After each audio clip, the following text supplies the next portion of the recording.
All right, so on YouTube, on TikTok, on Instagram, you've seen these PVC pipe holders for your drills and other power tools.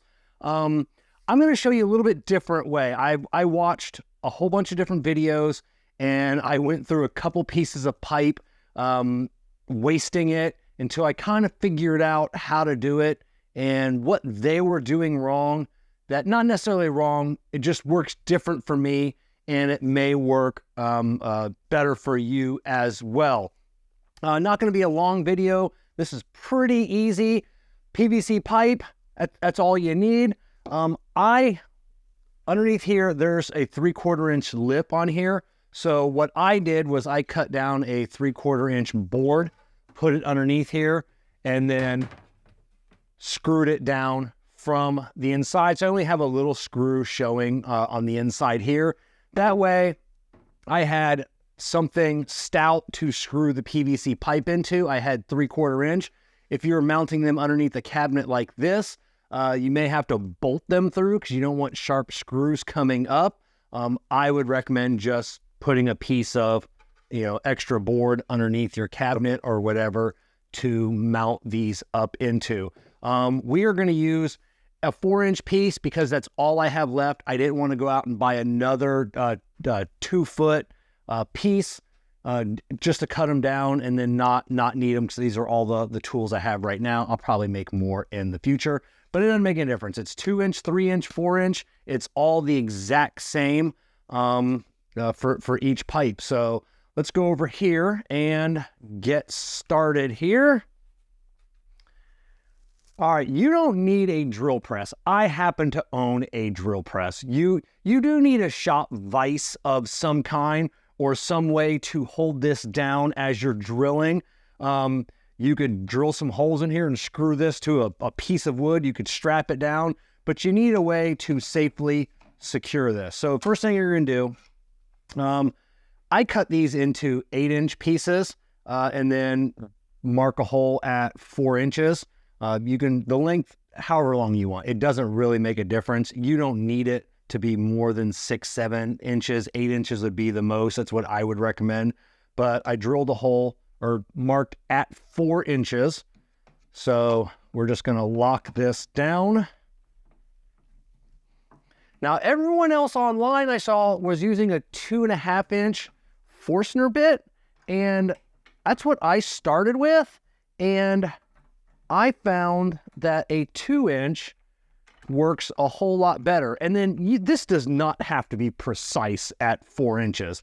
It just has to be pretty close to it. You're going to see why here in a minute. So let's go ahead and drill this out.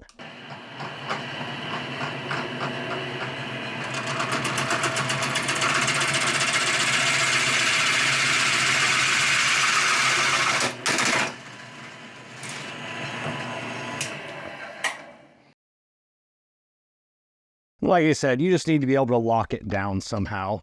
So that's what we're starting with. We'll just take the pieces off. If you have a whirligig, you can trim that up just as well. All right, and then now we're going to grab our jigsaw and cut this out. And then this is where my method differs from everyone else's. All right, now cutting this out with a jigsaw, I do just freehand it. You can, same thing. If you have a drill press, you can lock it down. The 2-inch pipe in a drill press kind of makes it hard if you got a big jigsaw. So I just like to freehand it.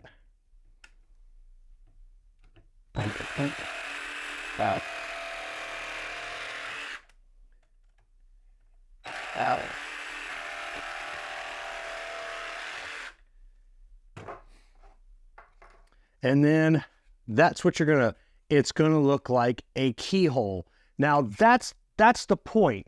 So if you look at, on this one, it holds, see, it was absolutely perfect for the smaller tools. If we come over here, you'll see, all right, give me my camera straight.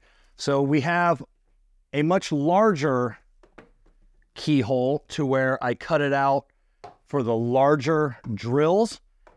But if you make them all that same size, you can see the smaller ones just fall right out. But on those, I mean, and you can put the larger ones in the smaller ones, but they bounce a little bit. So I like to keep them in there just like that. Now you can make it like this. And if you, at that point, you have something bigger, you can come back and you can shave a little bit more and a little bit more and make this bigger. You can't add material. So that's what I did. I was ruining a bunch of these trying to get the perfect one. And then I figured out, well, if I just start with a small slit, I can make it bigger as we go along. And the smaller ones, you know, for the smaller drills, just fit a whole lot better. And then as you can see here, I made one with a lot wider, and that fits my little Sawzall. It does have to go in a little bit sideways.